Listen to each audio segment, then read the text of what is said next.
Thank you, Marjorie. Thank you, Mr. the Chairman, for participating to this conference. Whatever the topic, every year we are very pleased to welcome the Chairman of ARCEP. Sometimes it's a kind of figure obligée, because there is no direct relationship between the ARCEP big issues and the topic chosen by EDAT. I think it's very different this morning. We are in a very good context to welcome you, because as you may know, the main topics of this conference is the big digital shake-up. And for now, more than, I don't know exactly how many months you are in charge of ARCEP, but you are talking about the necessity to organize a shake-up of competencies and skills you may have in your teams, but particularly also the type of issue on which you are working. So could you explain, when you are using French wording like barbariser la régulation, faire pivoter l'ARCEP, what do you mean? Thank you very much for inviting me. It's quite impressive to be here, actually, and I think EDAT has this talent to gather all of us today and everywhere here, and I'm very happy to be here today. Well, actually, I think we have to not underestimate regulatory challenges when digital is at stake, and that's the main message.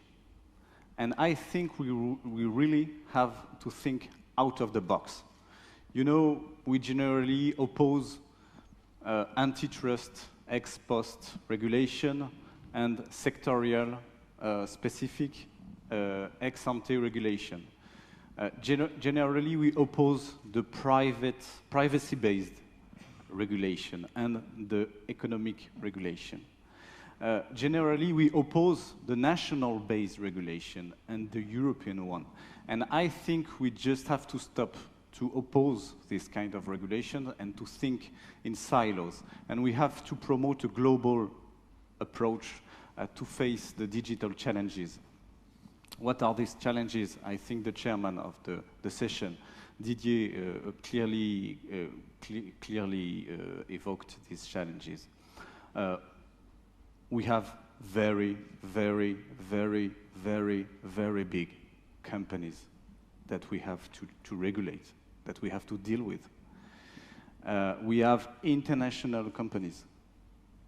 That means that from France, we cannot manage Google in the same way as we manage Orange. I think it's a real question. And the third challenge is linked to the very deep acceleration of the rhythm of innovation. We are in a new world. It's totally different. Generally speaking, we regulate things that we know, we can clearly define.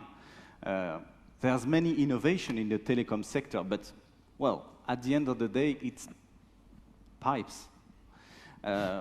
We know what we are talking about. When we are talking about platforms, about instant messaging, even instant messaging, you know, there are different ways of providing instant messaging. It's not clear what we are talking about. So if we want to really face that, I think we really have to be, you know, quite modest, to think out of the box. So we had this meeting with several regulators that we organized in Paris with The Family, a startup accelerator. Around the table there was a regulator from the railway, from financial services, a regulator from UK, and what we shared is that we needed, all of us, new tools, and in particular we have to use more data regulation. We have to invent a kind of data regulation. This is important. We have to promote soft law.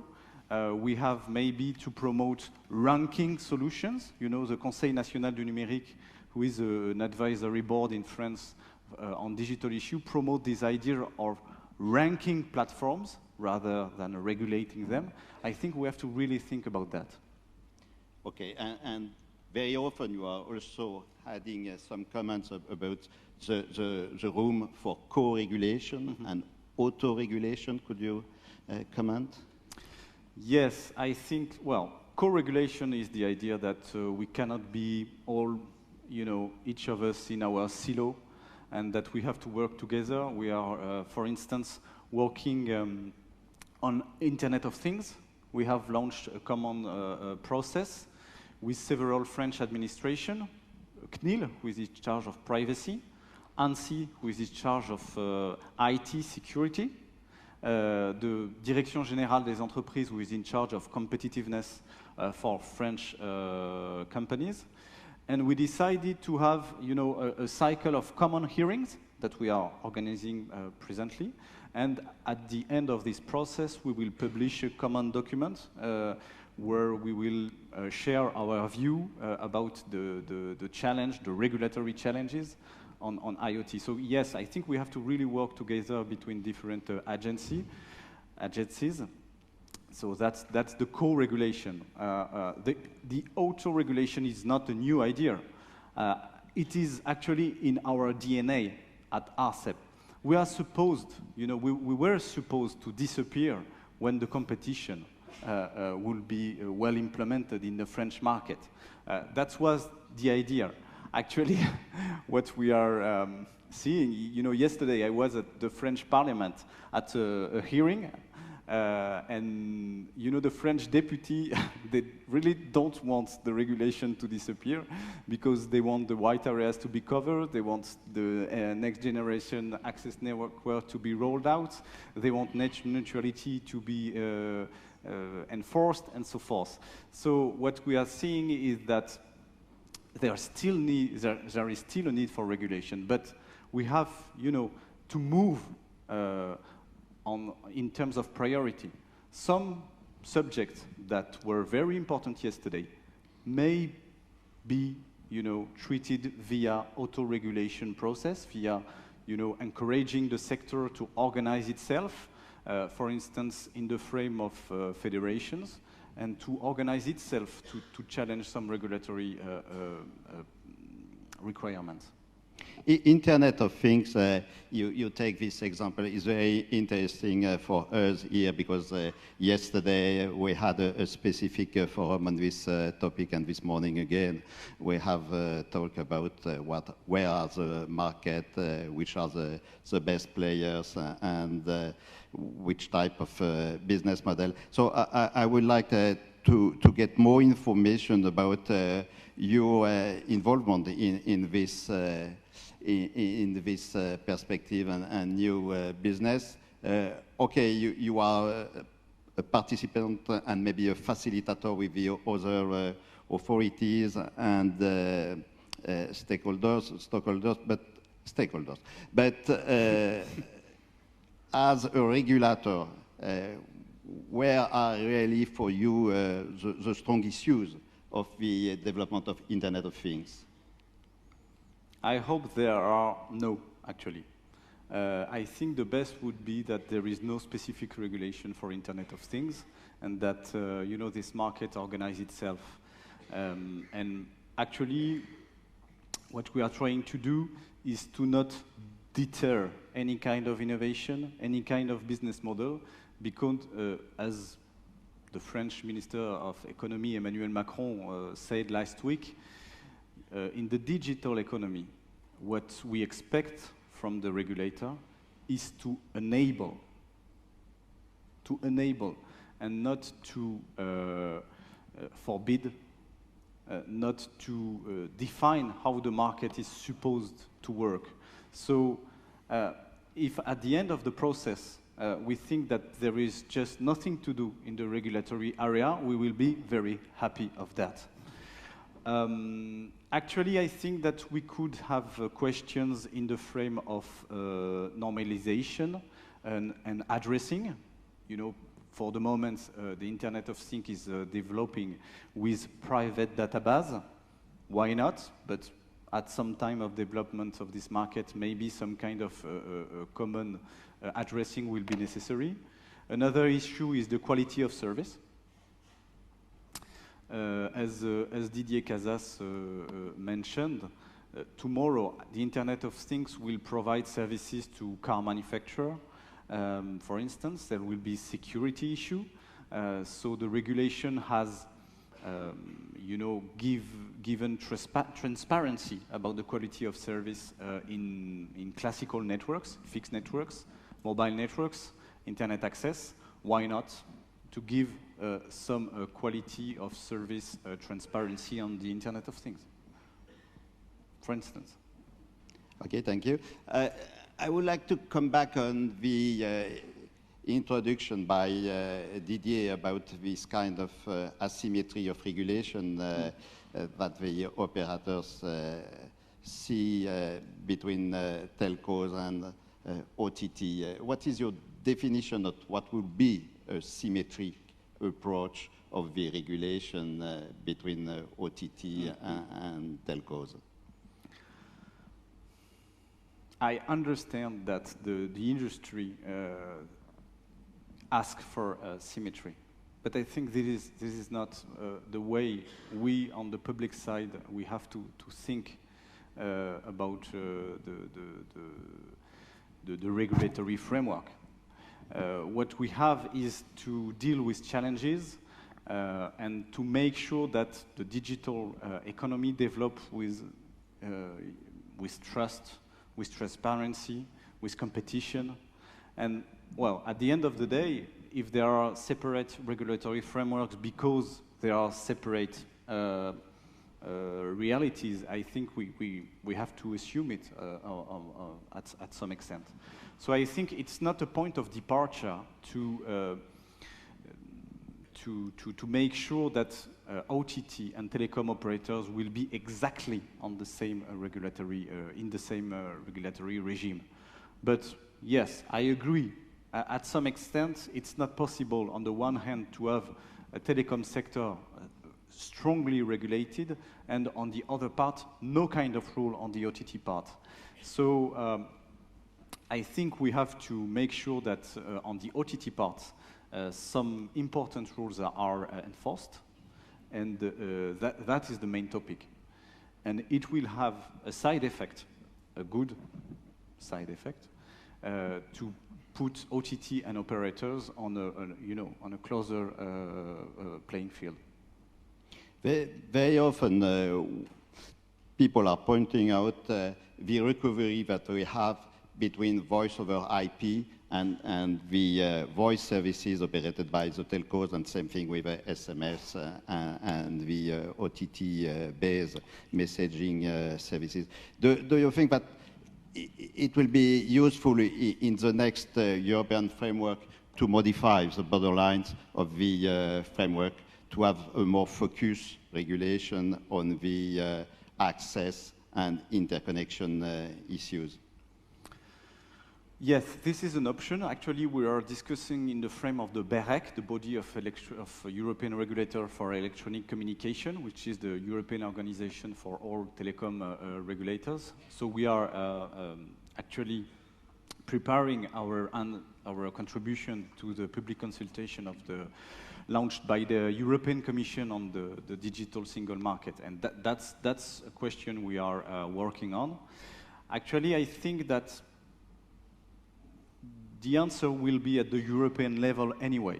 I think if we want to regulate, I don't know, WhatsApp, for instance, I think it would be a bad idea to have potentially different regulation in France and, I don't know, in Croatia or in the UK. And so I think that if we enlarge the regulatory perimeter of the telecom regulation, we will also have to, go further in terms of harmonization. And maybe the BEREC could play a more important role to ensure this harmonization at the European level. Because networks are local, you know. The local loop, the couple of local loop is very different in France and in the UK, for instance. But the services on top of that will be more and more international and more European, not French or English. Okay, Marjorie, how many times do we have? Because I would like to keep times for questions coming from the attendees. Absolutely. So if you may, we can actually get some questions from the audience or from Didier. Yeah, of course. Didier? Yeah, thank you, Marjorie. Well, you know, Yves, dear Yves, today I want another time, once more, to thank you because I am in a very unusual position today because usually the president of ARCEP is questioning me and I answer. And I understand that I am in this very peculiar situation to be on the exact contrary situation. So if I may, Sébastien, I will try to answer to ask you a question. You know, yeah, very, very unusual for me. I heard in your words some very interesting things. For example, you said that what respect of the regulator, citing Emmanuel Macron's words, what respect of the regulator is not to forbid, but to enable. I must say that, how to say it? It will not fall in the oreille d'un sourd, you know. No, seriously, I was very interested in what you said about the new way of regulation to regulate the platforms. You speak about ranking platforms or perhaps rating platforms. Could you perhaps provide us with some details about these ideas, which I think very interesting, because it is not a soft regulation, if I understand. It is another way to regulate. Is that a good way to understand it?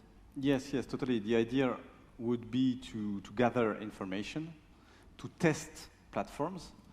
You know, for instance, there is a question about does a very famous search engine give more access to its other services than to its competitors. That can be tested, you know, with a bot. And at the end of this, you gather information, and then you could be able to compare what is happening on the search engine and what is happening on the other, and to give some kind of rating. You're right, it's a question of rating, not ranking, sorry for that.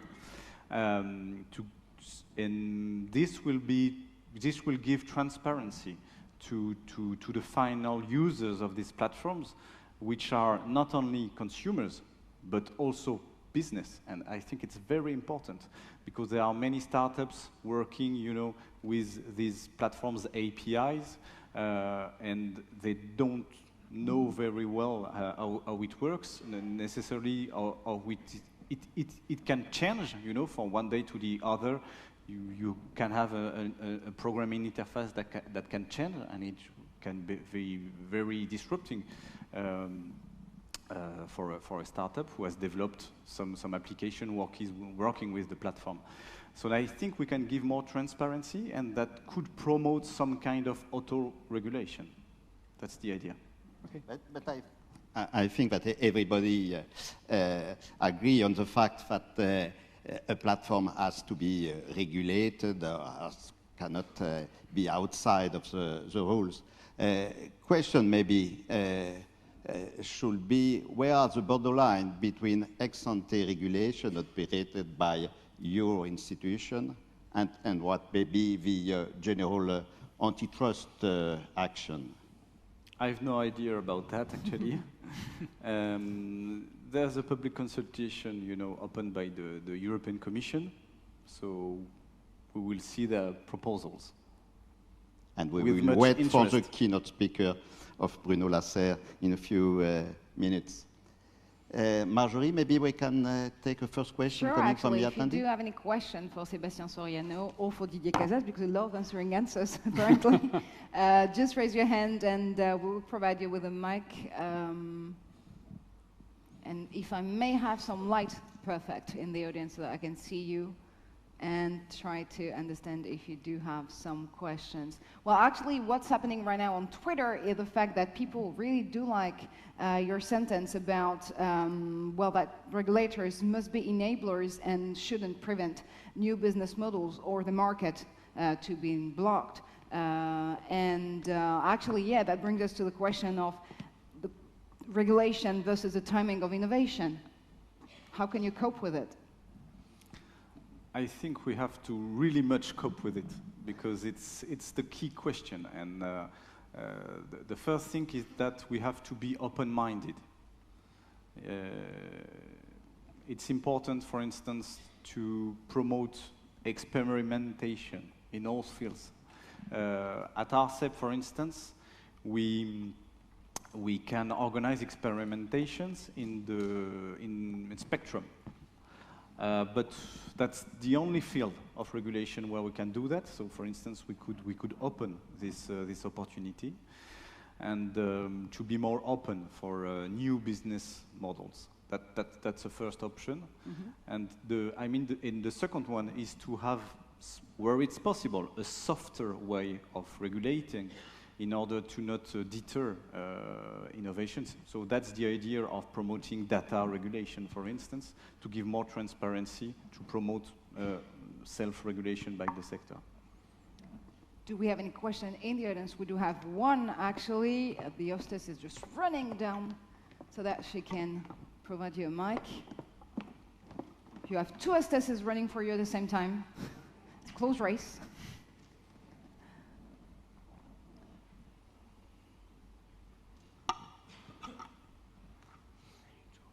Thank you. Yes, thank you. Luc Lebelair from Orange.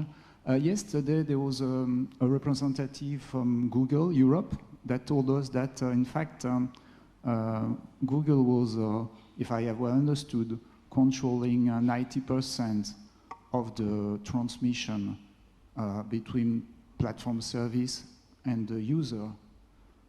So, in fact, about platform, it's not only a platform. And when we consider net neutrality, well, if they control 90% of the network, they should support 90% of the net neutrality. But in fact, it's only the 10 last % of the access operator, which is mainly supporting 100% of net neutrality. So, is it normal? Yes. Sorry for that. Yes, it's normal because net neutrality is about networks, because it's networks neutrality. And I think we have to be really firm on that. There is no debate about could we impose net neutrality on telecom operators if we can't impose any kind of rules on the OTT side. I think clearly what the European institutions have affirmed very strongly is that Internet is a common good. It is an enabler for freedom of speech, capacity to innovate, to access to knowledge, culture, and so forth. And so this needs very specific rules to make it run on a proper way, on a really neutral way. And one question is about the neutrality of the network, which is a quite clear concept. So there's still room for interpretation, and we will have to work on this at the BEREC level. And another one, which is, neutrality of platforms, which is something really not clear. For instance, we know now that it is a nonsense to speak of neutrality of algorithm, because an algorithm is a choice. Of course. So it cannot be neutral. So the question cannot be the same. And the net neutrality cannot be balanced by any other concept. It is a fundamental brick in terms of, make sure that this enabling facility works well, works as a common good. It is not necessarily the end of the story, but it is a brick in itself.